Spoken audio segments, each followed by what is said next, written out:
If Joe Biden was looking for respite from the tricky global challenges he has faced in recent months, he may not find harmony closer to home. The leaders of US, Canada and Mexico meet on Thursday in Washington, with plenty differences to resolve. Our correspondents in Toronto, New York and Mexico City give their perspectives on the so-called Three Amigos summit. By Jessica Murphy, TorontoThere may be less drama in this relationship since Mr. Biden took office, but it hasn't been smooth sailing and there are rough seas on the horizon. One observer has said what was once a strategic partnership has become a largely transactional relationship. A big bone of contention is Mr. Biden's embrace of Buy American, which has become central to his trade agenda. One of his top concerns is a proposed tax credit for US-produced electric vehicles, which could have implications for the burgeoning electric vehicle sector. Mr. Volpe expects both Canada and Mexico to file a dispute under the USMCA trade agreement if the issue is not resolved. Other areas of conflict include the Line 5 oil pipeline that runs between Canada and Michigan, which the US state has threatened to shut down, and an ongoing dispute over softwood lumber. Canadian and US leaders have been so busy dealing with domestic concerns since Mr. Biden came into office that the relationship has been put on the back burner, says Mary Scott Greenwood of the Canadian American Business Council. When Mr. Trump was there, Canada dedicated significant time to making sure its interests were heard, especially over trade. So this summit is an opportunity for the partners to begin to re-engage more substantially, she says. By Laura Trevelyan, New York. What the US really wants from Mexico is more control of migration at the southern border. Since President Biden's inauguration, US border agents have made a record 1.3 million arrests of migrants trying to cross into America, and the American public has noticed, with Republicans accusing Democrats of pursuing a policy of open borders and public approval of President Biden's handling of immigration underwater. Ever since candidate Donald Trump's rallying cry of build a wall with Mexico, the US-Mexico border has been an extremely potent political issue, and one where Democrats are vulnerable.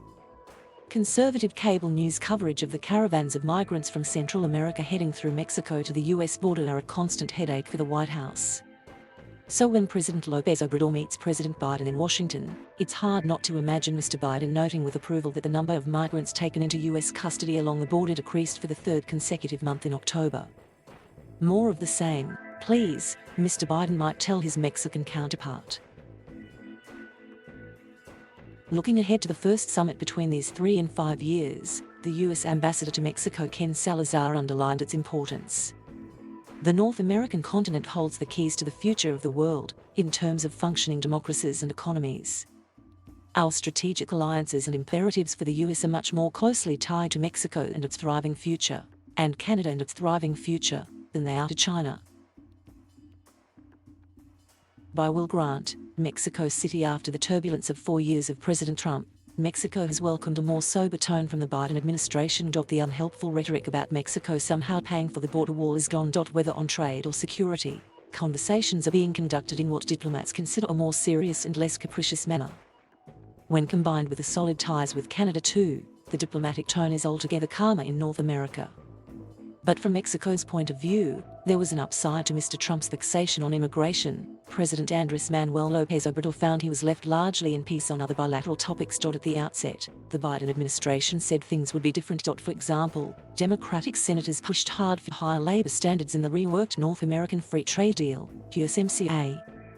Human rights abuses by the Mexican police and military and the continued strength of Mexico's drug cartels, including inside the US, have the potential to become very thorny issues.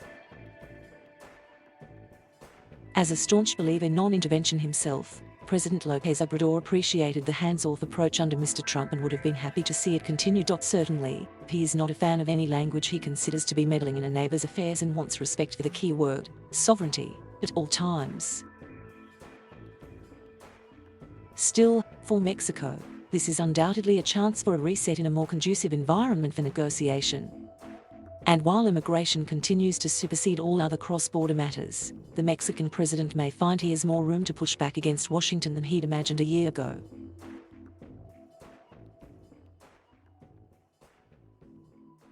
Thank you for watching. Please subscribe